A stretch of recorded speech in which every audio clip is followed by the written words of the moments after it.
The power of prayer, Acts 12, 1 through 17. Now about the time Herod the king stretched forth his hands to persecute some of those of the church, and he killed James, the brother of John, with the sword. And when he saw that it pleased the Jews, he proceeded to take Peter also. Those were the days of unleavened bread. And after arresting him, he put him in prison, delivering him to 4 sets of 4 soldiers to guard him, with the intent of bringing him out to the people after the Passover season. The King James Version says Easter, but should have been translated Passover, for they were observing the days of unleavened bread. Neither Jews or those taught by Jesus' disciples celebrated Easter.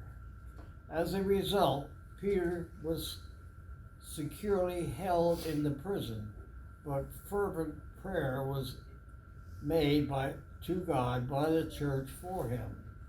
Now when Herod was about to bring him out during that night, Peter was sleeping between 2 soldiers bound with 2 chains, and a guard standing before the door were keeping the prison. But suddenly the angel of the Lord stood by him, and a light shined in the building, and after striking Peter on the side, he roused him, saying, "Get up, hurry."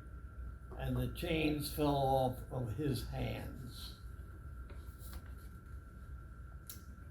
And the guard said to him, "Put on your clothes and fasten your sandals." And he did so.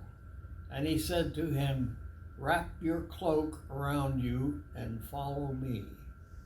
And he followed him going forth, but did not realize that this was really happening by the hand of the angel. Rather, he thought he was seeing a vision. Now, after going past a first guard and a second, they came to the iron gate that leads into the city, which opened to them by itself. And after going out, they went on through the street, and then the angel suddenly departed from him.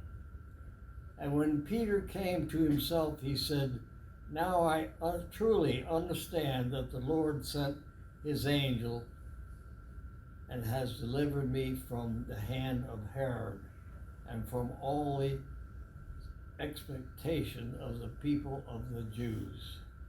And as he was pondering this, he came to the house of Mary, the mother of John, who was surnamed Mark, when many were gathered together and praying. Now when Peter knocked at the door of the porch, a damsel named Rhoda came to listen.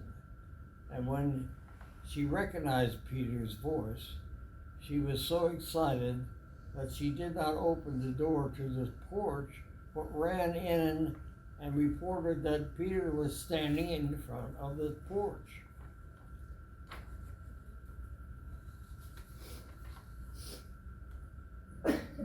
But they said to her, "You are out of your mind."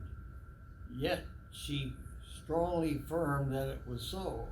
And they said, "It is his angel." But Peter continued knocking.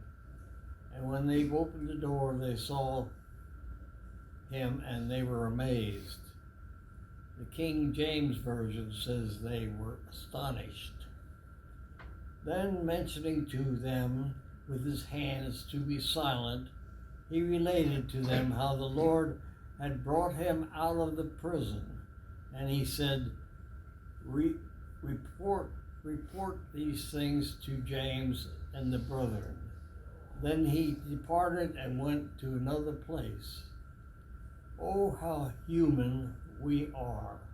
The early Christians were astonished when they saw Peter at their door. Even Peter thought he was having a vision, and later realized God sent an angel to deliver him from harm.